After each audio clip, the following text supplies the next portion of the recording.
रहा है और होता रहेगा। बिल्कुल। और विश्व हिंदी दिवस के अवसर पर विद्यालयों, शिक्षण संस्थानों, विश्वविद्यालयों की हिंदी शिक्षण पीठों में भारत के सभी सरकारी कार्यालयों में विभिन्न प्रकार की प्रतियोगिताएं होती हैं और जिससे हिंदी के प्रति लोगों का प्यार बना रहे। बिल्कुल। एक बात और है मंजरी, जो हमारे घर के बच्चे हैं जो खासतौर से इंग्लिश मीडियम स्कूल में पढ़ाए जाते हैं या जिन्हें हम पढ़ाते हैं और चाहते हैं कि हमारा बच्चा जो है फर्राटेदार अंग्रेजी बोले, वो बच्चे भी हिंदी को पढ़ने से फिर भागने लगते हैं। बिल्कुल। और कई बार उनसे अगर उनको हिंदी के शब्दों का मीन अर्थ पूछो तो वो नहीं बता पाते हैं कि इसका अर्थ क्या, उन्हें पता नहीं होता। इवन उन्हें गिनती भी अगर हम पूछते हैं हिंदी में तो वो नहीं समझ पाते, अंग्रेजी में ही समझ आता है। और कई बार पाठ को पढ़ने के लिए कहा जाए, अगर रीडिंग जिसे कहते कराना जाए, तो भी बच्चे उससे कतराते हैं क्योंकि मात्राओं से वो अनजान होते हैं, मात्रा सीखना नहीं चाहते हैं और गलत सलत मात्राएं लगा देते हैं। तो ऐसी कमियां बच्चों में देखी जाती है। तो हमारे साथ साथ हमारे सभी घर के परिवार के सदस्यों का पहला कर्तव्य है कि एक बार बच्चे को बैठाए और कम से कम उसको कुछ पैराग्राफ हिंदी का बोल के लिखने को बोले और राइटिंग करने के लिए भी सुलेख और आलेख जिसे कहते हैं, जो हमारे बचपन में हमारी माताएं करवाती थी, हमसे सुलेख लिखवाया जाता था स्कूल्स में भी, और इसीलिए हैंड राइटिंग भी बहुत सुंदर हो जाया करती थी। तो आज भी वो अपनाना चाहिए। बिल्कुल। और आपकी राइटिंग भी बहुत सुंदर देख रही हूँ मैं मंजरी जी। तो चलिए, तो पहली बार 1975 में जो है भारत के नागपुर शहर में पहला विश्व हिंदी सम्मेलन आयोजित किया गया था। और किसी ने क्या खूब लिखा है कि हिंदी दिवस पर हमने ठाना है लोगों में हिंदी का स्वाभिमान जगाना है। क्या बात है। और इसी तरह हमारे श्रोता लिखते हैं कि विश्व हिंदी दिवस की शुरुआत, जैसा कि अभी हमने बताया कि 10 जनवरी 2006 को भारत सरकार ने की थी। इस दिन को खासतौर पर हिंदी भाषा के प्रचार और प्रसार के उद्देश्य से मनाया जाता है। इसके माध्यम से भारतीय संस्कृत और भाषा के वैश्विक पहचान बनाने का प्रयास किया जाता है। हिंदी जो दुनिया में सबसे ज्यादा अधिक बोली जाने वाली भाषाओं में से एक है। विश्व हिंदी दिवस का मुख्य उद्देश्य हिंदी भाषा को वैश्विक मंच पर बढ़ावा देना और इसके अन्य देशों में भी शिक्षा, साहित्य और कला के माध्यम से लोकप्रिय बनाने का प्रयास किया जाता है। साथ ही ये दिन हिंदी बोलने वालों को अपने भाषा के प्रति गर्व और सम्मान महसूस कराता है। इसका उद्देश्य हिंदी को एक अंतर्राष्ट्रीय भाषा के रूप में प्रतिष्ठित करना है। क्यों ना मंदाकिनी जी, हर दिन घर में एक समय ऐसा चुना जाए कि सब लोग 1 घंटे हिंदी ही बोलेंगे तो ऐसा करेंगे तो कितना अच्छा रहेगा। वैसे देखा जाए तो हम घर में हिंदी ही बोलते हैं, लेकिन फिर भी जैसा कि हमने कहा कि अपने बच्चों को जब हम अंग्रेजी माहौल में पढ़ाते हैं तो बच्चा अंग्रेजी के प्रति स्वाभाविक रूप से उस ओर झुकेगा ही। तो आप हिंदी को बढ़ावा दें, आप उन्हें अन्य भाषाएं भी सिखाएं, इसमें कोई दो राय नहीं कि सभी भाषाओं का सम्मान करना आज के इस युग में हमें हिंदी, अंग्रेजी, संस्कृत और बहुत सी भाषाएं हैं जिनका ज्ञान होना जरूरी भी है। तो लेकिन हिंदी का माहौल अगर आप बना के रखेंगे तो बच्चा भी हिंदी को लेकर उत्साहित होगा। और जो जिस तरह की बातचीत हमें खास हिंदी दिवस पर करनी पड़ती है कि अपनी भाषा को सम्मान दें, वो हमें कहना नहीं पड़ेगा क्योंकि भाषा के प्रति सम्मान हमारे मन में स्वाभाविक रूप से पैदा होगा। और बचपन से अगर इसके बीज डाल दिए जाए तो बच्चा बड़ा होकर हिंदी का सम्मान ही करेगा। तो अब एक गीत सुन लिया जाए। चलिए।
भारती पर हर रोज दिन में 1 बजे विविध भारती की गीत माला आपके साथ। जन्म जन्म का साथ है तुम्हारा।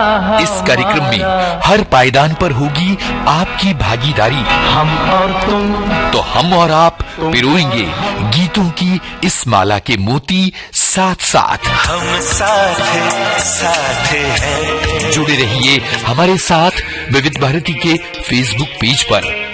विविध भारती की गीत माला हर रोज दिन में 1 बजे। विविध भारती, आपका जीवन संगीत। तो देखिए बहुत सारे संदेश आए हैं मंदाकिनी जी, इनको ले लेते हैं। हाँ बिल्कुल। एक लिखते हैं कि विश्व हिंदी दिवस हर साल 10 जनवरी को मनाया जाता है, जैसा हम सभी बता ही रहे हैं। इसका मुख्य उद्देश्य हिंदी भाषा का प्रचार प्रसार करना और इसकी संस्कृत महत्व को उजागर करना है। एक श्रोता लिख रहे हैं कि विश्व हिंदी दिवस की सभी को बधाई। निज भाषा उन्नति अहे, सब उन्नति को मूल। बिन निज भाषा ज्ञान के मिटत न हिये को सूल। तो भाषा किसी भी व्यक्ति, स्थान, कला, संस्कृति को एक धागे में पिरोकर विभिन्न भावनाओं की अभिव्यक्ति का माध्यम है और हमारी हिंदी भाषा ने देश को एक सूत्र में पिरोने में अहम भूमिका निभाई है। दुनिया में सबसे ज्यादा तीसरी रूप में बोली जाने वाली भाषा हमारी हिंदी ही तो है। और एक लिखते हैं कि पहली बार 10 जनवरी 1975 को महाराष्ट्र के नागपुर में विश्व हिंदी सम्मेलन का आयोजन हुआ था। इस ऐतिहासिक सम्मेलन का उद्देश्य हिंदी भाषा को अंतर्राष्ट्रीय स्तर पर बढ़ावा देना था। सम्मेलन में लगभग 30 देशों को 122 प्रतिनिधि शामिल हुए थे, 130 देशों के।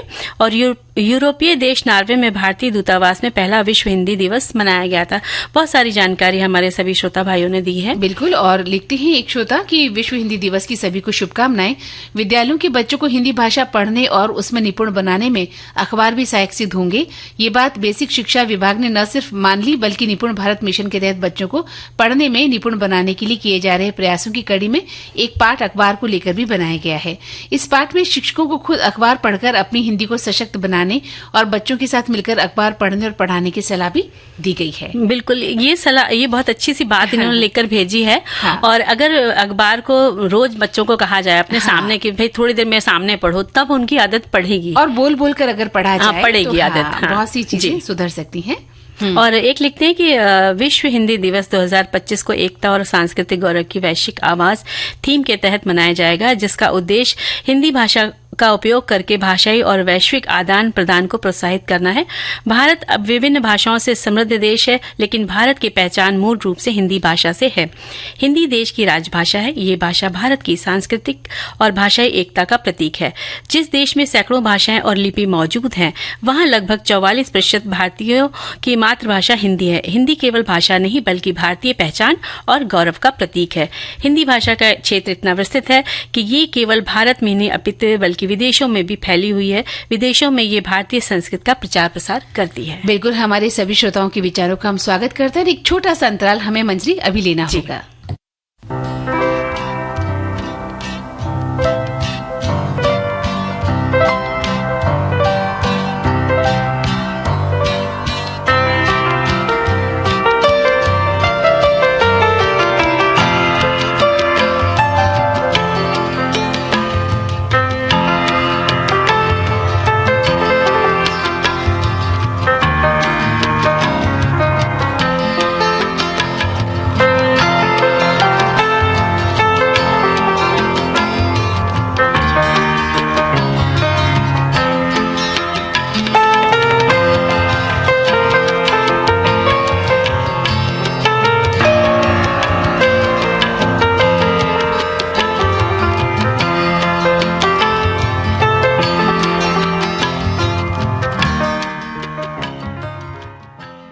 तो इस अंतराल के बाद हम फिर से उपस्थित हैं और सभी का स्वागत करते हैं।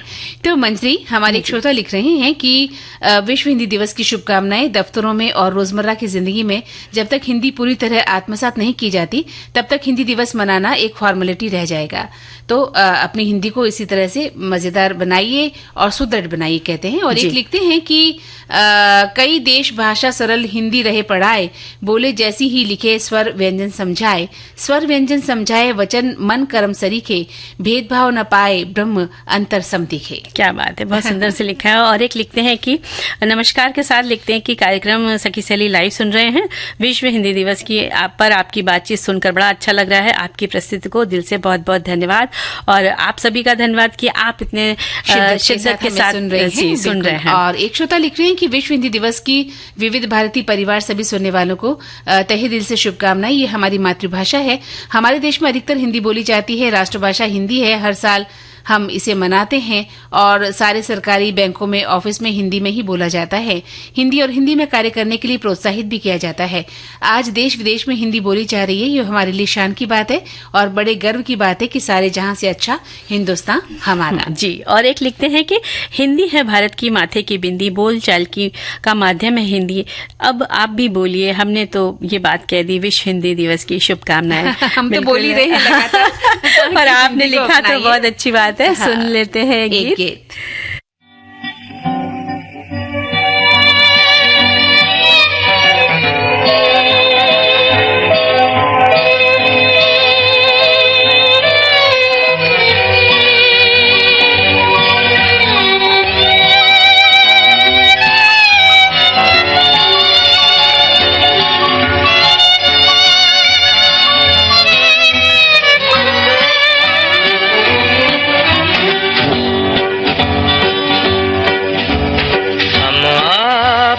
आँखों में इस दिल को बसा दे तो हम मूंद के पलकों को इस दिल को सजा दे तो हम आपकी आँखों में इस दिल को बसा दे तो हम मूंद के पलकों को इस दिल को सजा दे तो हम आपकी आँखों में इस दिल को बसा दे तो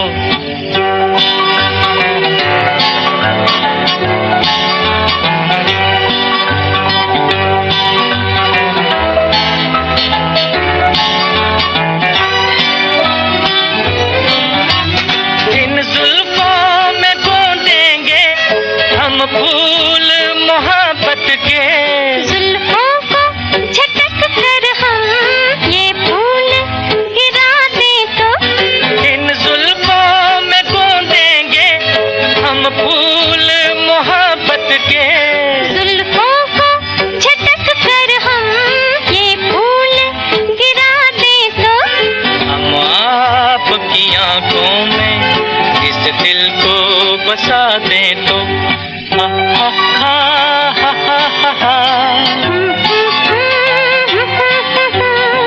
हा हा हा हा।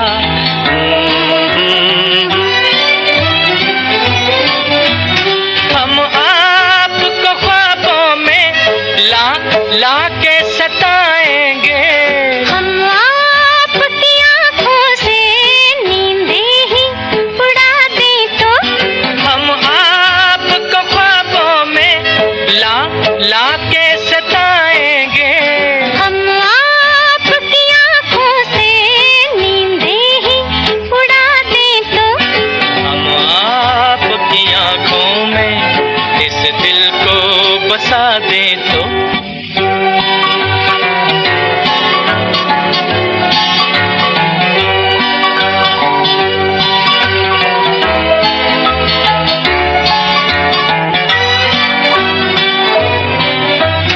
हम आपके कदमों पर गिर जाएंगे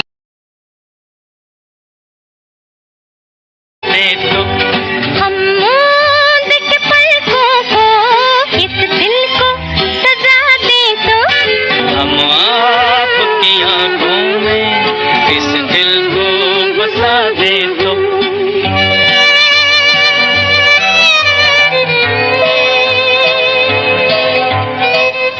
विविध भारती के पास है बेमिसाल हस्तियों का अनमोल खजाना।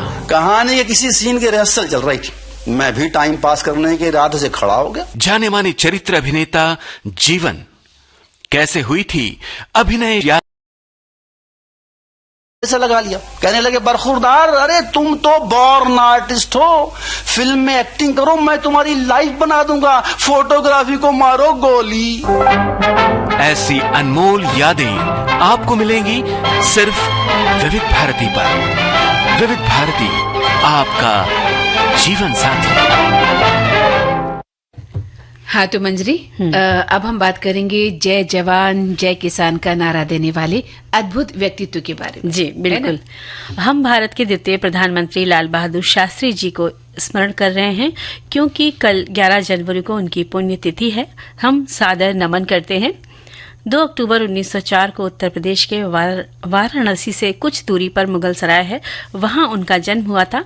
पिता शिक्षक थे, कम उम्र में ही पिता नहीं रहे, बचपन मुश्किलों में बीता। माँ ने चाचा के साथ वाराणसी भेज दिया, वहीं से उच्च विद्यालय में उन्होंने शिक्षा प्राप्त करी और बड़े होते होते उनका देश के प्रति रुझान दिखने लगा। देश ब्रिटिश हुकूमत की दास्ता से को झेल रहा था। महात्मा गांधी जी के विचारों से प्रभावित वो बहुत हो गए और असहयोग आंदोलन में शामिल हो गए। इसके लिए पढ़ाई भी उन्होंने छोड़ी, और हालांकि जब पढ़ाई छोड़ी तो माँ अत्यंत दुखी हुई थी। उनका मन था कि उनका बेटा पढ़े, लेकिन वो देश सेवा के प्रति संलग्न हो गए थे। बिल्कुल, तो उन्होंने अपना मन बना लिया था मंजरी, और ऐसा दृढ़ संकल्प कर लिया था जिसे फिर कोई तोड़ भी नहीं पाया। और कहते भी अगर आपने संकल्प कर लिया है, अगर दृढ़ संकल्पी हैं, तो आप फिर अपने मिशन में कामयाब होकर रहते हैं। तो वे कई देश के राष्ट्रवादियों और महान विद्वानों से जुड़े। काशी विद्यापीठ द्वारा उन्हें स्नातक की डिग्री का जो उनका नाम शास्त्री जुड़ा, और उनका विवाह मिर्जापुर की ललिता देवी से हुआ। आगे चलकर वे स्वतंत्रता संग्राम में शामिल हो गए और कई अभियानों की उन्होंने अगुवाई की। कड़ी मेहनत से आगे दिल्ली 1951 में वो आ गए और केंद्रीय मंत्रिमंडल के कई विभागों का उन्होंने प्रभार संभाला। रेल मंत्री, परिवहन संचार मंत्री, वाणिज्य और उद्योग मंत्री, गृह मंत्री जैसे कई विभागों को उन्होंने देखा और बखूबी संभाला भी। 1964 से 1966 तक वो प्रधानमंत्री रहे और जय जवान जय किसान का जब उन्होंने नारा दिया, वो आज भी हम याद करते हैं उस नारे को, और एक महान राजनेता के रूप में उनकी छवि अंकित रही। बिल्कुल, और सन 65 की लड़ाई में भारत पाक युद्ध में आपके नेतृत्व में शत्रुओं को हार का सामना करना पड़ा। 1966 में आपको भारत रत्न से नवाजा गया, डाक टिकट भी आपके नाम से जारी किया गया। 30 से भी अधिक वर्षों तक अपनी समर्पित सेवा के दौरान शास्त्री जी ने अपनी उदात्त निष्ठा एवं क्षमता के लिए लोगों के बीच प्रसिद्ध हो गए वो, और विनम्र, दृढ़, सहिष्णु एवं जबरदस्त आंतरिक शक्ति वाले शास्त्री जी लोगों के बीच ऐसे व्यक्ति बनकर उभरे जिन्होंने लोगों की भावनाओं को समझा। बिल्कुल बिल्कुल समझा, और वो सादगी से रहना उन्हें बहुत पसंद था। सरलता और सादगी जो थी, सादा जीवन उच्च विचार का भी नारा उन्होंने दिया कि वो किस तरह से सादगी को पसंद करते रहे और उच्च विचार रखना चाहिए हर इंसान को।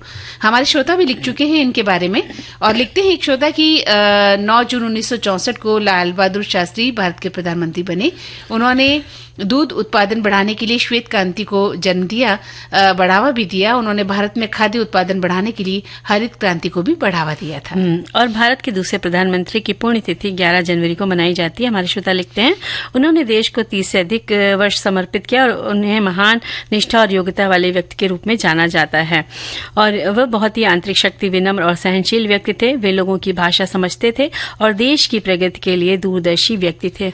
बहुत अच्छी सी बातें सबने लिखी उनके बारे में। एक श्रोता लिख रही हैं कि लाल बहादुर शास्त्री अपने भारत देश के द्वितीय प्रधानमंत्री थे। इन्होंने ताशकंद समझौते के तहत 11 जनवरी को विदेशी जमीन पर ही विभिन्न गूढ़ रहस्यों के बीच अपने प्राण न्यौछावर कर दिए थे। उन्हीं को सम्मान देने के क्रम में ये दिवस प्रतिवर्ष मनाया जाता है और उनके बलिदान को हम कोटि कोटि नमन करते हैं। एक श्रोता लिखते हैं कि नारा था जिनका जय जवान और जय किसान, भारत माँ का लाल बहादुर, छोटे कदम पुत्र महान, कार्य से जिनके जगमग से चमका प्यारा न्यारा हिंदुस्तान, नस नस में जिनके न्याय, नीति और सद्वर्तन थे।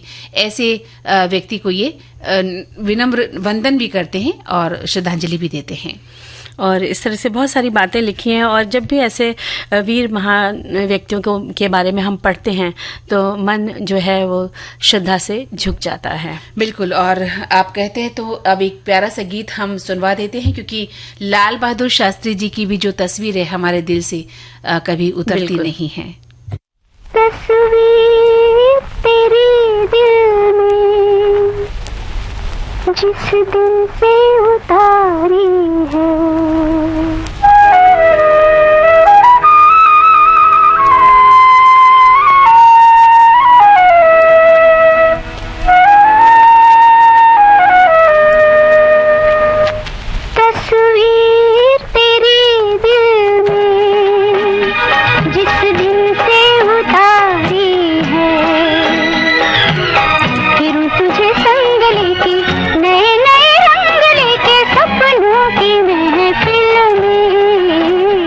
तस्वीर तेरी दिल में जिस दिन से उतारी है, फिर तुझे संग लेके नए नए रंग लेके सपनों की महफिल में, तस्वीर तेरी दिल में।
नजर जब गई है मिल, जहाँ है कदम तेरे वही मेरा दिल, तुमसे नजर जब गई है मिल, जहाँ है कदम तेरे वही मेरा दिल, झुके जहाँ पलके तेरी, खुले जहाँ जुल्फे तेरी, रहूं उसी मंजिल में, तस्वीर तेरी दिल में। तो मंजरी, अब एक अंतराल हमें लेना होगा और अंतराल के बाद हम फिर से उपस्थित होते हैं।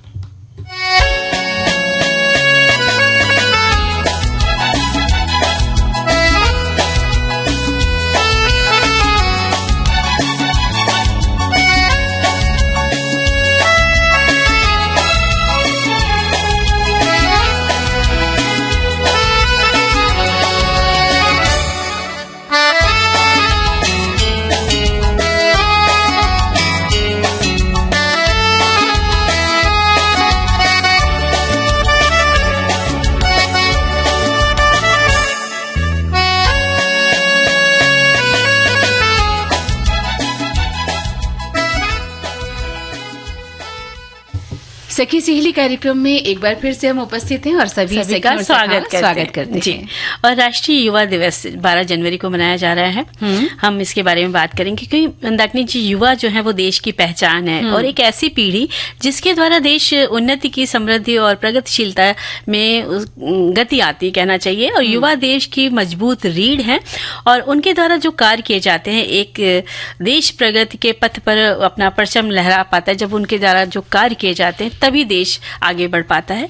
युवा अच्छे संस्कारवान, बुद्धिमान होंगे तो देश का गौरव बढ़ता है, देश की संस्कृत सभ्यता फलती फूलती है।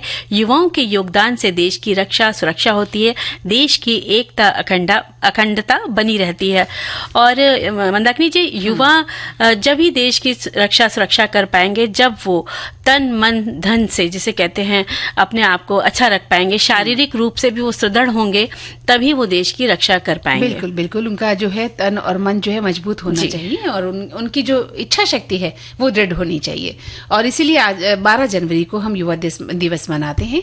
और युवा, जैसा कि आपने बताया कि युवा देश का भविष्य है और किसी भी देश की अर्थव्यवस्था, वहाँ की राजनीति, व्यापार आदि में युवाओं की भागीदारी बहुत महत्वपूर्ण होती है मंजरी।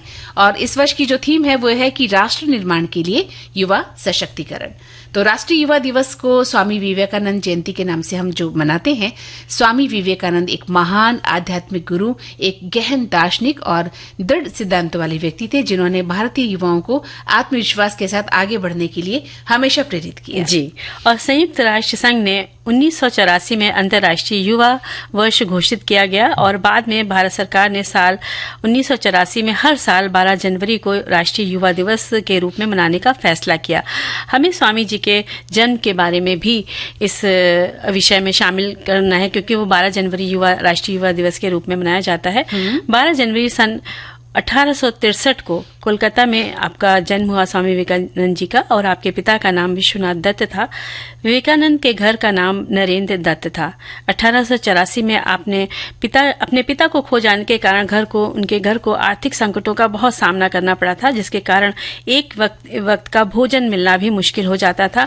इन सब हालातों को झेलते हुए स्वामी जी की रुचि संगीत, साहित्य और दर्शन, तैराकी, कुश्ती और घुड़सवारी के प्रति रही। बिल्कुल, और कम उम्र में ही उन्होंने वेद, पुराण, बाइबिल, कुरान, धम्मपद और गुरु ग्रंथ साहिब आदि जो जितने भी थे, पूंजीवाद, अर्थशास्त्र, राजनीति शास्त्र, साहित्य, संगीत और दर्शन की तमाम तरह की विचारधाराओं का अध्ययन कर लिया था। और बचपन से ही वो कुशाग्र बुद्धि होने के कारण परमात्मा को पाने की जो उनकी लालसा थी वो प्रबल हो उठी थी, और वे ब्रह्म समाज की ओर भी गए, लेकिन वे कुछ और ही तलाश कर रहे थे। उन्हें वहां पे भी संतुष्टि नहीं मिली और वो रामकृष्ण परमहंस के सानिध्य में गए। उनकी शरण में आने से उनका जो है वो जीवन बिल्कुल बदल गया था। बिल्कुल, और गुरु रामकृष्ण परमहंस के रहस्यमय व्यक्तित्व से वे बहुत प्रभावित हुए। वे उनको गुरु की तरह पूजने लगे। संन्यास लेने के बाद आपका नाम विवेकानंद पड़ा। सन 1893 में शिकागो में विश्व धर्म परिषद में वे भारत के प्रतिनिधि के रूप में गए। वहां अपने भाषण में बहनों और भाइयों कहकर शुरुआत करी उन्होंने। इसके बाद उनके विचार सुनकर सभी प्रभावित हो गए। बिल्कुल, और अमेरिका में भव्य स्वागत हुआ। वहां के लोगों को भारतीय तत्व ज्ञान की अद्भुत ज्योति प्रदान वो करते रहे। रामकृष्ण मिशन की अनेक शाखाएं खोली। कई विद्वान उनकी शरण में आए और कई जगहों पर व्याख्यान दिए उन्होंने, और युवाओं से कहा कि अपने अहम की भावना को खत्म करें, धैर्य, व्यवहार में शुद्धता रखने, आपस में न लड़ने, पक्षपात न करने और हमेशा संघर्षरत रहने का जो है संदेश उन्होंने युवाओं को दिया था। बिल्कुल, और सभी को शिक्षा मिले, युवा सशक्त हो, अपनी शक्ति को पहचाने, अपने सामर्थ्य का उचित प्रयोग करें, आरामदायक दृष्टिकोण से बाहर आकर तब तक लक्ष्य को पाने के लिए वे लगे रहें जब तक वो मिल ना जाए, और जब तक जीना है सीखना है, अनुभव ही सर्वश्रेष्ठ शिक्षक है। ऐसा वो विचार रखते थे और ऐसा वो कहते थे कि युवा इन चीजों को अपनाएं। बिल्कुल, और युवाओं ने अपनाया भी और उनको आदर्श माना है और आज तक मानते रहे हैं। और आज जो युवा आधुनिकता की दौड़ में, लेकिन जो अंधे दौड़ में दौड़ रहे हैं और शिक्षा के प्रति सजग नहीं दिखते हैं, जब विद्यार्थी जीवन होता है तो वे अपना समय गंवा देते हैं, कदर नहीं करते समय की, और बाद में क्या होता है मंजरी, जब मनचाही नौकरी व्यवसाय नहीं मिलता तो फिर वो पछताते हैं और बुरी संगत में, व्यर्थ की विवादों में फंस जाते हैं और बुरी आदतों का शिकार भी हो जाते हैं।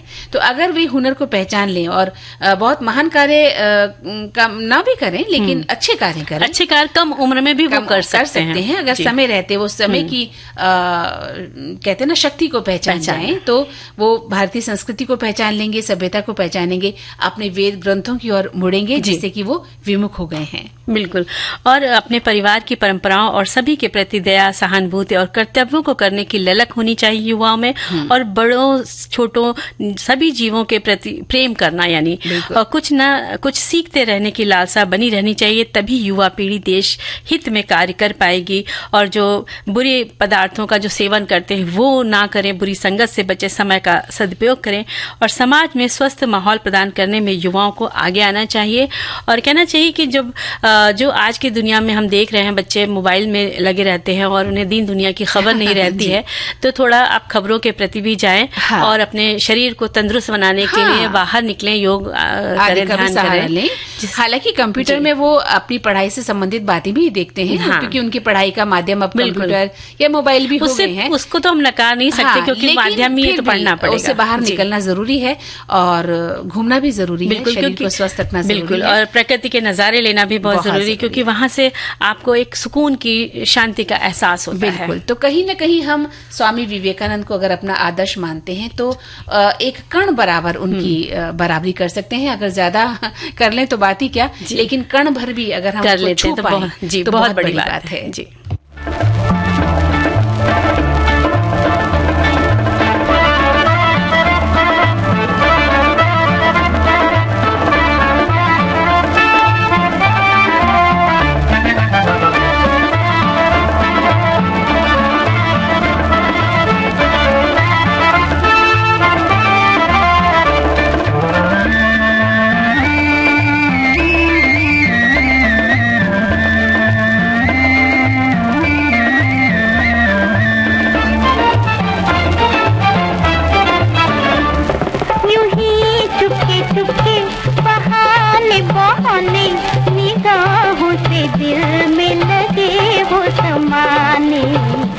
निगाहों से दिल में लगे हो समाने। इशारों से लूटे अदाओं से मारे, हसीनों को आते हैं क्या क्या बहाने, हसीनों को आते हैं क्या क्या बहाने।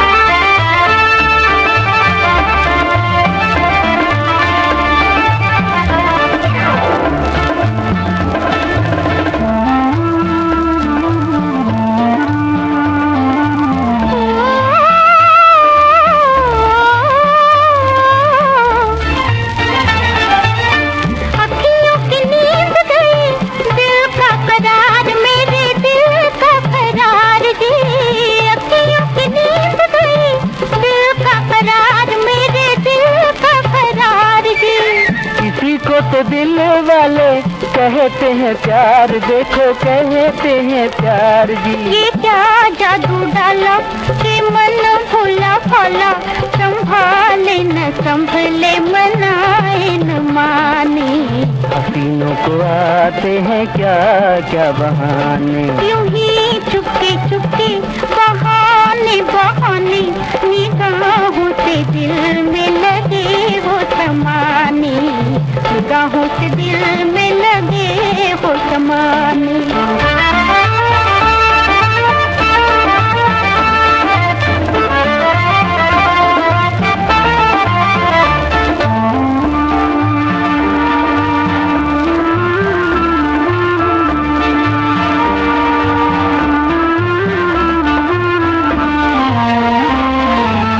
नजरों का तेरी हम पे जादू न चलेगा, हम पे जादू न चलेगा।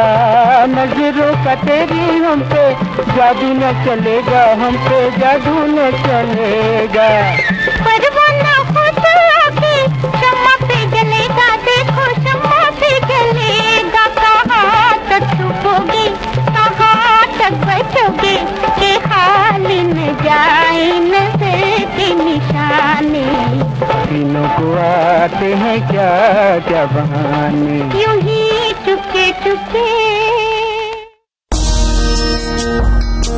जाने कितनी पीढ़ियों की लड़कियों को संगीत के क्षेत्र में बिल्कुल भी पसंद नहीं किया जाता था, अच्छा नहीं माना जाता था उनका संगीत की लाइन में आना, और शिक्षा के लिए भी विरोध होता था। उस वातावरण में संघर्ष करके वो आगे बढ़ी और सरोद वादन में उन्होंने गुरुओं से सीखा और निपुणता भी हासिल की।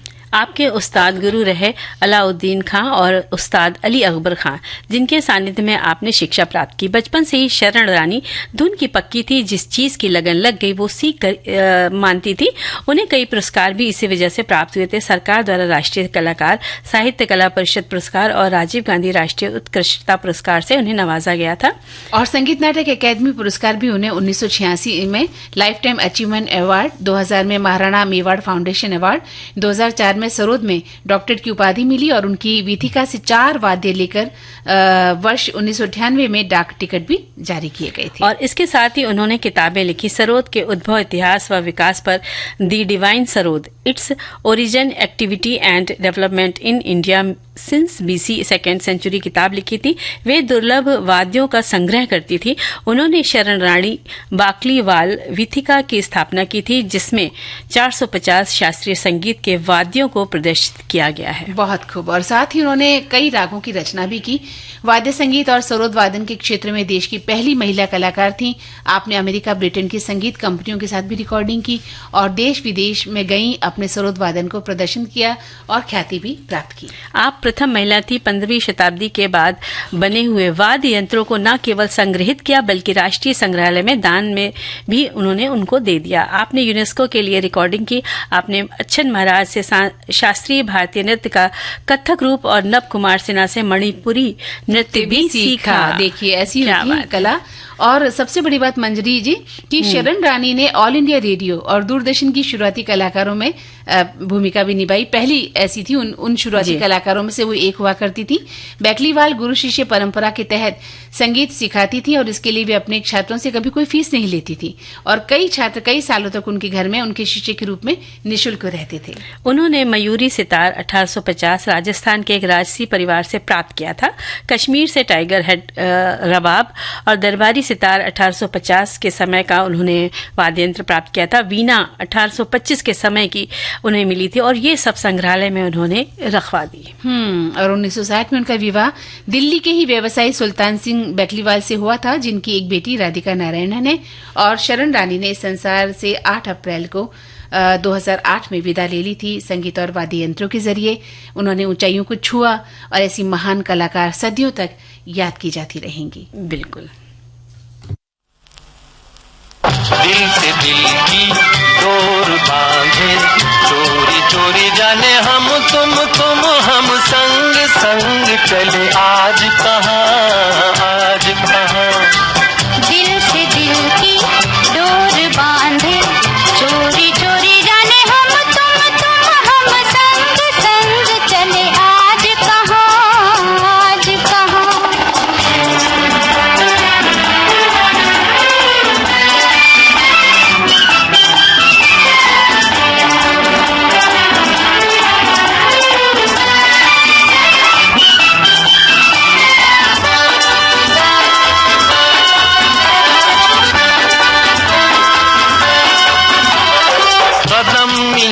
कर चले उधर, लेके चले ये प्यार जिधर।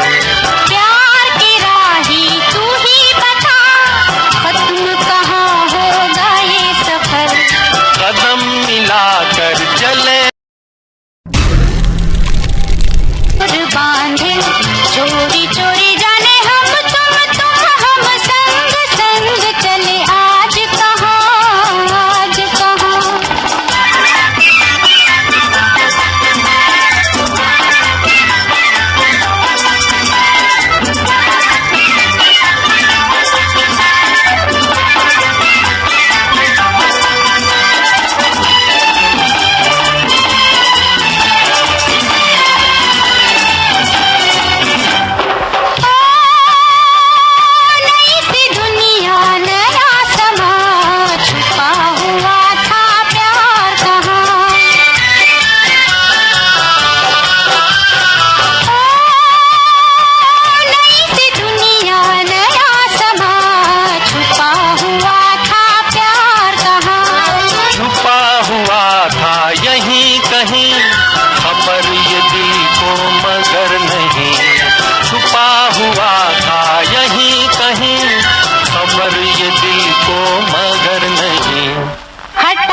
पर्दा प्यार जागा, चलो बसा ले हम तुम हम संग संग एक नया जहां, नया जहां। दिल से दिल की डोर बांधे, चोरी चोरी जाने हम तुम हम संग संग चले आज कहाँ, आज कहाँ।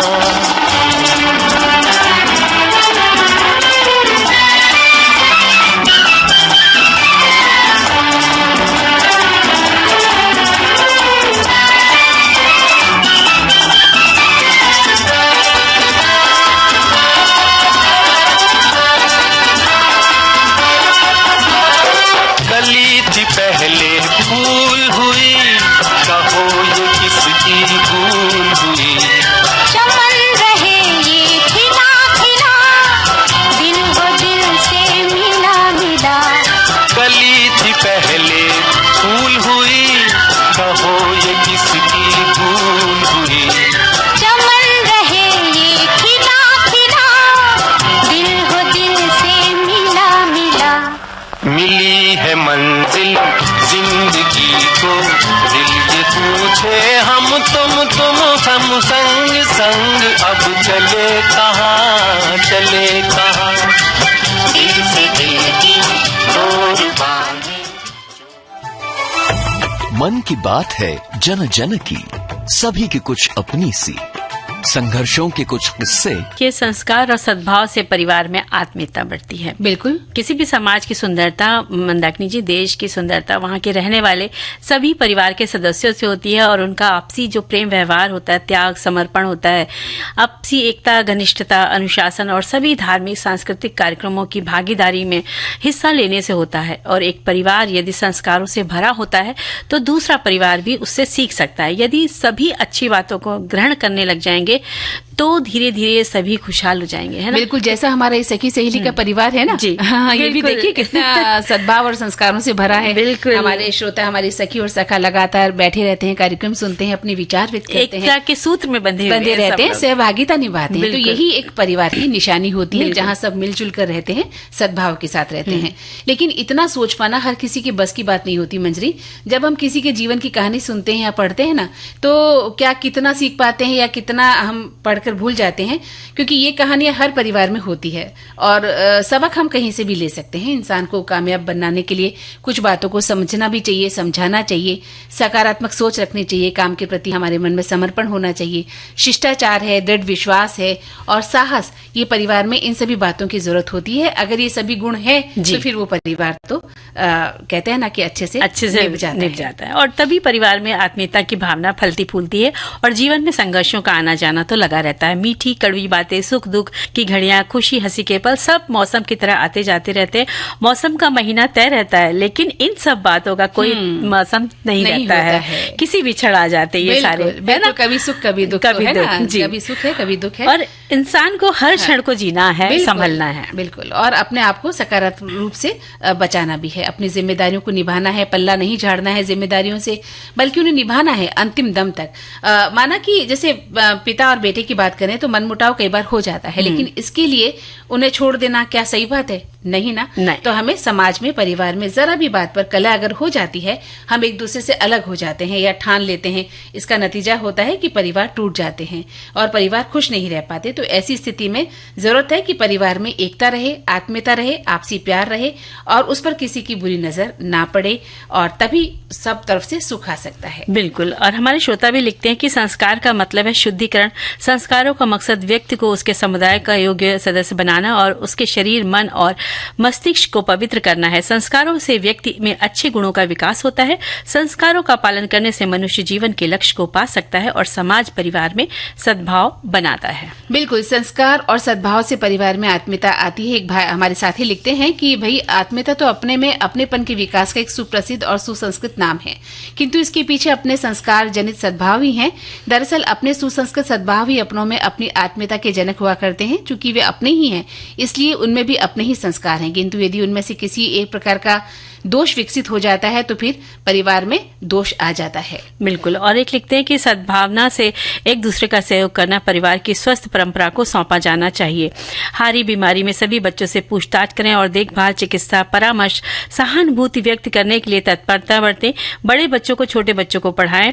बड़े समूह फालतू ना बैठे, वरना छोटों को कहानी ना बैठे, बल्कि छोटों को कहानियां सुनाने से लेकर उन्हें घुमाएं, हंसाएं, खेल विशेष, गृह उद्योग सिखाएं, प्रश्नोत्तरी से ज्ञान संवर्धन करें तथा अपनी दृढ़ता के अनुसार पारिवारिक उद्यम में हाथ बटाने के लिए तत्पर हैं।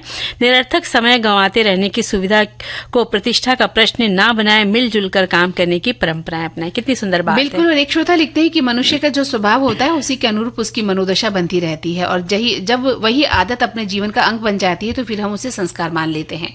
महर्षि वाल्मीकि, संत तुलसीदास, भिक्षु अंगुलीमाल, गणिका, अजामिल जैसे कितने ही लोग थे जिन्होंने सन्मार्ग पर चलना सीखा, तो उनका जो जीवन है वो पुण्यमय और प्रकाशमय हो गया था। तो इस प्रकार से आप अपने आप को बदल सकते हैं। और अब हम एक गीत सुनाकर इस माहौल को बदलेंगे।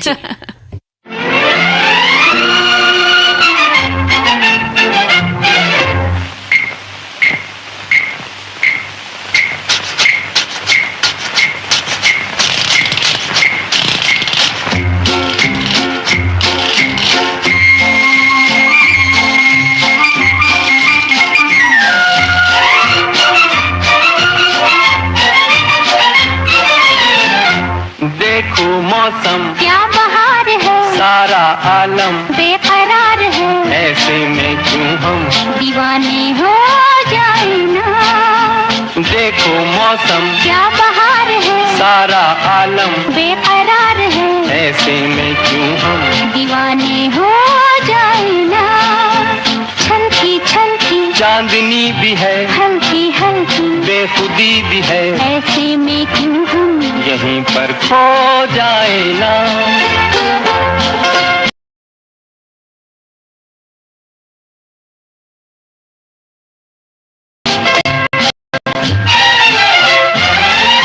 ठंडी ठंडी रे बरसात है। क्या मस्ताना है समा, क्या मतवाली रात है। ठंडी ठंडी रेत में जलवों की बरसात है। क्या मस्ताना है समा, क्या मतवाली रात है। ओ सपने बिखरे मोड़ मोड़ पे ताकि नैना जोड़ जोड़ के ऐसे में क्यों हम दीवाने हो जाए ना। छलकी छलकी चांदनी भी है, हल्की हल्की बेखुदी भी है, ऐसे में क्यों हम यहीं पर खो जाए ना।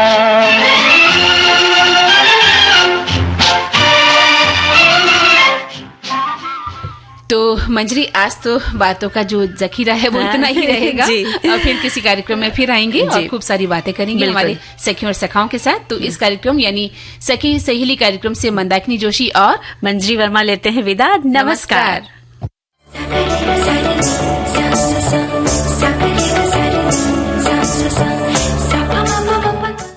इस कार्यक्रम की प्रस्तुत करता है अनुश्री पाठक। सखी सहेली।